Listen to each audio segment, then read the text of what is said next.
నమస్తే, welcome to college TV.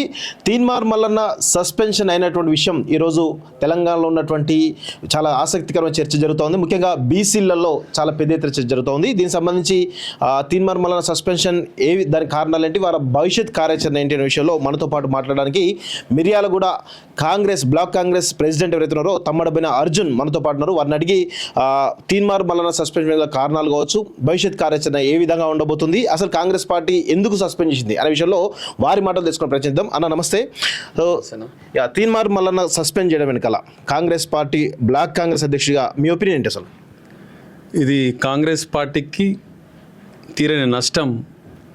ఈరోజు ఆధిపత్య కులాలలో కబంధ ఉన్నటువంటి కాంగ్రెస్ పార్టీ చారిత్రాత్మక తప్పిదం ఈరోజు తీసుకుందని చెప్పి తెలియజేస్తా ఉన్నా. ఎందుకంటే తీన్మార్ మల్లన్న గారు బీసీ సమాజాన్ని కాంగ్రెస్ పార్టీ నుంచి దూరం పోకుండా రాహుల్ గాంధీ గారిని ప్రధాని చేయన ఉద్దేశంతో ఈరోజు రాష్ట్ర వ్యాప్తంగా బీసీలను ఏకం చేసే కార్యక్రమాలు తీసుకొని రాహుల్ గాంధీ ప్రధాని చేయాలన్న ఉద్దేశంతోనే తీసుకుంటా ఉన్నాడు. ఆ రాహుల్ గాంధీ ప్రధాని కావడం ఇష్టం లేకుండా తీసుకున్నటువంటి నిర్ణయంగా మేము భావిస్తూ ఉన్నాం. అంటే తీన్మార్ మల్లన్న మెయిన్గా పార్టీ లైన్ దాటి చాలా విమర్శలు చేసినట్టు పార్టీ పైన కావచ్చు, లేదంటే బీసీ కులగణన రిపోర్ట్ పైన కావచ్చు అంతర్గతంగా చర్చించాలి. కానీ ఈరోజు బహిరంగ విమర్శలు చేయడమే సస్పెన్షన్కు ప్రధాన కారణం అని చెప్పేసి కాంగ్రెస్ పార్టీ సంబంధించినటువంటి ముఖ్యులు అంటా ఉన్నారు.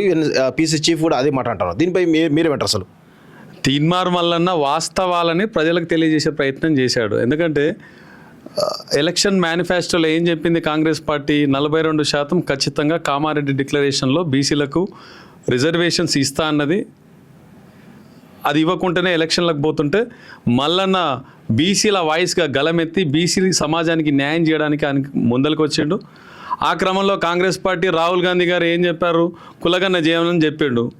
దాని ప్రకారం కులగన్న చేయకుండా ఏదో తూతూ మంత్రంగా చేసి దాన్ని ఆ ప్రతుల్ని ఇదే వేదికగా తీన్మార్ మల్లన్న కాల్ చేయడం జరిగింది. అది కూడా పెద్ద తప్పుగా వాళ్ళు చిత్రీకరించి ఈరోజు సస్పెండ్ చేయడం అనేది చాలా బాధాకరమైన విషయంగా బీసీ సమాజం భావిస్తూ ఉంది. అంటే ఒక కాంగ్రెస్ పార్టీ లైన్లో ఉండడం, అదేవిధంగా కాంగ్రెస్ పార్టీ షోకాజ్ నోటీస్ ఇవ్వడం, దానికి ఒక 1 వీక్ టైం ఇవ్వడం, ఆ షోకాజ్ నోటీస్ కూడా రిప్లై ఇవ్వకపోవడం కూడా ఇది ఒక ప్రధాన కారణంగా చెప్తా ఉన్నారు. దీన్ని మీరేమంటారు? అసలు షోకాజ్ నోటీసులకు భయపడేవాడు మల్లన్న కాదు.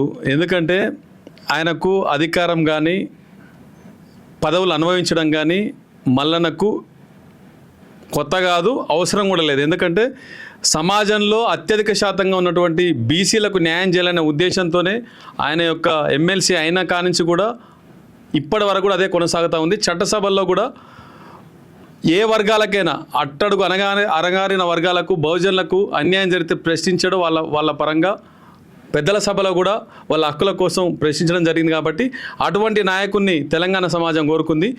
బీసీల బతుకుల్లో వెలుగులు నింపే ఆశాజ్యోతిగా వచ్చినటువంటి మల్లన్నని ఆర్పేయాలని అగ్రవర్ణ పార్టీలు ప్రయత్నం చేస్తూ ఉన్నాయి. అందులో భాగంగానే మల్లన్న మీద ఇటువంటి సస్పెన్షన్స్ తీసుకొని రావడం జరుగుతుందని సమాజం భావిస్తా ఉంది. అంటే తీన్మార్ మల్లన్న ఈ సస్పెన్షన్ తర్వాత వారి కార్యాచరణ ఎలా ఉండబోతుంది? అంటే మీరు తీన్మార్ మల్లన్న టీంలో కూడా చాలా ముఖ్యులుగా ఉన్నారు కాబట్టి అంటే వారి కార్యాచరణ ఏ విధంగా ఉండదు? బీసీల కోసం పోరాటమా, లేకపోతే ప్రత్యేకమైన ఒక పార్టీ పెట్టడమా, ఏ విధంగా ఉండబోతుంది? బీసీలకు రాజ్యాధికారం రావడమే ప్రధాన ఎజెండాగా మా ఉద్యమాలు అనేవి పోరాటాలు కొనసాగుతాయి. ఓకే, భవిష్యత్తులో ఈనాడు ఉన్నటువంటి సమాజంలో ఉన్నటువంటి పార్టీలన్నీ కూడా ఆధిపత్య కులాలకు సంబంధించిన పార్టీలు అనేది స్పష్టంగా అర్థమైంది. కాంగ్రెస్ పార్టీ కూడా ప్రజాపాలన అని చెప్తా ఉంది. కానీ ఇందులో కూడా వివక్ష అనేది మల్లన్న రూపంలో బీసీ సమాజానికి ఎదురైంది. కాబట్టి ఏ పార్టీలను నమ్మే పరిస్థితి ఈరోజు తెలంగాణ లేదు. కాబట్టి మా పెద్దలు బీసీలలో ఉన్నటువంటి మేధావులు అందరం కలిసి కూర్చొని అవసరమైతే ఒక పార్టీ పెట్టడానికి కూడా డిసిషన్ తీసుకునే అవసరం కూడా ఉంది. అంటే బీసీల కోణంలో చూసుకున్నట్లయితే ఇటు తీన్మార్ మల్లన్న ఒక వర్గాన్ని, ఒక రెడ్డి సామాజిక వర్గాన్ని ప్రధానంగా టార్గెట్ చేస్తున్నాడు అనేటువంటి ఒక విషయం ప్రధానమైన చర్చ జరుగుతూ ఉంది. దాన్ని మీరేమంటారు? అసలు ఇప్పుడు కాంగ్రెస్ పార్టీ అంటేనే రెడ్ల పార్టీ, అది కనపడుతూనే ఉంది. మంత్రులు వాళ్ళే, ఎమ్మెల్యేలు వాళ్ళే, ఎంపీలు వాళ్ళే. కాబట్టి ఈ రెడ్లే సమాజానికి, బీసీ సమాజానికి అన్యాయం చేస్తూ ఉన్నారు, పదవులకు దూరం చేస్తూ ఉన్నారు. బీసీలు అనేవాళ్ళు ఓట్లు వేయాలి కానీ సీట్లు అడగొద్దు అనే విధంగా వాళ్ళ పరిపాలన కొనసాగుతూ ఉంది. నల్గొండ జిల్లా అంటేనే మాది నల్గొండ జిల్లా కదన్నా, కంప్లీట్ రెడ్ల ప్రాబ్లం ఎక్కువగా ఉంటుంది. ఆ ప్రాంతంలో ఈ గుత్తా సుఖేంద్ర రెడ్డి గారు ఉన్నారు. వాళ్ళ అబ్బాయికి అసలు కాంగ్రెస్ పార్టీకి సంబంధమే లేదు. అయినా కానీ డైరీ కార్పొరేషన్ ఇచ్చిర్రు. అంటే ఈవెన్ ఇది ఒక ఎగ్జాంపుల్ చెప్తా ఉన్నా, కార్పొరేషన్ పదవుల్లో కూడా అన్యాయం జరుగుతూ ఉన్నది. ఈరోజు రాహుల్ గాంధీ గారు ఏం చెప్పారన్న ఉదయపూర్ డిక్లరేషన్లో ప్రతి ఎంపీ కాన్స్టిట్యున్సీలో మినిమం 2 ఇవ్వాలి బీసీలకు అని చెప్పింది. అది కూడా తొంగలో దొక్కిర్రు. అరే అదైతే అయిపోయింది, కనీసం స్థానిక సంస్థల్లో కూడా మా బీసీలకు వాటా లేకుంటే రాజ్యాధికారం ఎట్లా సాధ్యమవుతుంది అన్న ఉద్దేశంతోనే మల్లన్న ఈ ఉద్యమాన్ని ఎత్తుకున్నాడు. మల్లన్నను సస్పెండ్ చేసే ఉద్యమం అనేది ఆగదు. మేము బీసీ సమాజం మొత్తం కూడా కోరుకుంది ఏంటంటే మల్లన్న లాంటి వ్యక్తి స్వాతంత్రం వచ్చిన కాడి నుంచి కూడా ఈ రోజు వరకు కూడా ఇటువంటి వ్యక్తి రాలేదు. అందరు కూడా బయటికి వెళ్ళి కొట్లాడే సందర్భంలో మల్లన్నని సస్పెండ్ చేసి ఉద్యమాన్ని అణచివేయచ్చు అని చెప్పేసి అనుకున్నారు. కానీ అది చాలా తప్పిదం. కాంగ్రెస్ పార్టీకి చాలా నష్టం చేసే పని ఈరోజు ఉన్నటువంటి పార్టీలో ఉన్నటువంటి నాయకులు చేస్తూ ఉన్నారు. ప్రజలు ఇంతకుముందన్నా మా జిల్లాలో ఉన్నటువంటి మంత్రులు, నల్గొండ జిల్లాలో ఉన్నటువంటి మంత్రులకి అసలు కాంగ్రెస్ పార్టీ అధికారంలోకి వస్తుందనే నమ్మకమే లేదు. నాతో కూడా చాలా సందర్భం 1 month బిఫోర్ కూడా డిస్కషన్ చేసిన సందర్భాలు ఉన్నాయి. ప్రజలు అనుకుంటే వచ్చినటువంటి ప్రభుత్వం ఇది. నాయకులు ఏదో పని చేస్తే వచ్చింది కాదు. గత పాలకులు చేసిన పొరపాట్లు, ప్రజాపాలన రావాలి, ఇందిరమ్మ రాజ్యం రావాలి. రాహుల్ గాంధీ గారు కన్యాకుమారి నుంచి కాశ్మీర్ వరకు పాదయాత్ర చేసిండు.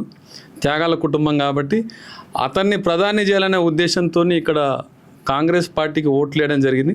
కానీ వీళ్ళు ఏమనుకుంటారు అంటే ఇదంతా మా పార్టీ అని చెప్పేసి అనుకుంటా ఉన్నారు. అదే వాళ్ళు చేస్తున్నటువంటి పొరపాటు. రేపు స్థానిక సంస్థల్లో కూడా వీళ్ళు తీసుకున్న నిర్ణయం అనేది రేపు ఓట్ల రూపాయన ఉంటుంది. వచ్చే 3వ తారీఖు నాడు ఎమ్మెల్సీ ఎన్నికల రిజల్ట్స్ కూడా ఉన్నాయి. దాంట్లో బహుజనవాదం, బీసీవాదం గెలవబోతా ఉన్నది. ఉద్యమానికి నాకు తెలిసి 3 కోట్ల మంది బీసీలు, 2,50,00,000 నుంచి 3 కోట్ల మంది బీసీలు ఉంటారు. కానీ తగ్గించారు. ఎందుకు తగ్గించారు అంటే కుట్రపూరితంగా తగ్గించి ఈడబ్ల్యూఎస్ రిజర్వేషన్ కాపాడుకునే ప్రయత్నం చేస్తూ ఉన్నారు. ఇప్పుడు బీఫామ్లకు బీసీలకు జరిగేటువంటి పోరాటంలో ఖచ్చితంగా బీసీలు రాజ్యాధికారం సాధిస్తారని చెప్పి ఈరోజు నిర్ణయాన్ని బట్టి మేము సంతోషం వ్యక్తం చేస్తా ఉన్నాం. అంటే మీ నెక్స్ట్ కార్యాచరణ అంటే బీసీల ఎజెండాలో భాగంగా ఈడబ్ల్యూఎస్ రిజర్వేషన్ పైన మీ పోరాటం ఉండే అవకాశం ఉందా? తీర్మార్మల పోరాటం 100% ఉంటుందన్న. ఎందుకంటే బీసీలు కానీ, ఎస్సీ ఎస్టీ మైనార్టీలు కానీ వాళ్ళ నోటికాడ కూడును లాగే ప్రయత్నం చేస్తూ ఉన్నాయి ఈ ప్రభుత్వాలు. తెలంగాణ ఉద్యమమే నిధుల కోసం, నీళ్ళ కోసం, నిధుల కోసం, నియామకాల కోసం తెచ్చుకున్న తెలంగాణలో అవి రాలేదని చెప్పి ఆ బీఆర్ఎస్ పార్టీని ఓడించి కాంగ్రెస్ పార్టీని తీసుకొచ్చినాం. బీఆర్ఎస్ తీసుకొచ్చినటువంటి ఈడబ్ల్యూఎస్ రిజర్వేషన్ని కాంగ్రెస్ పార్టీ కొనసాగించడాన్ని మేము వ్యతిరేకిస్తూ ఉన్నాం. ఈడబ్ల్యూఎస్ని కాక రద్దు చేయకుంటే పెద్ద ఎత్తున ఉద్యమాలు తీసుకుంటాం.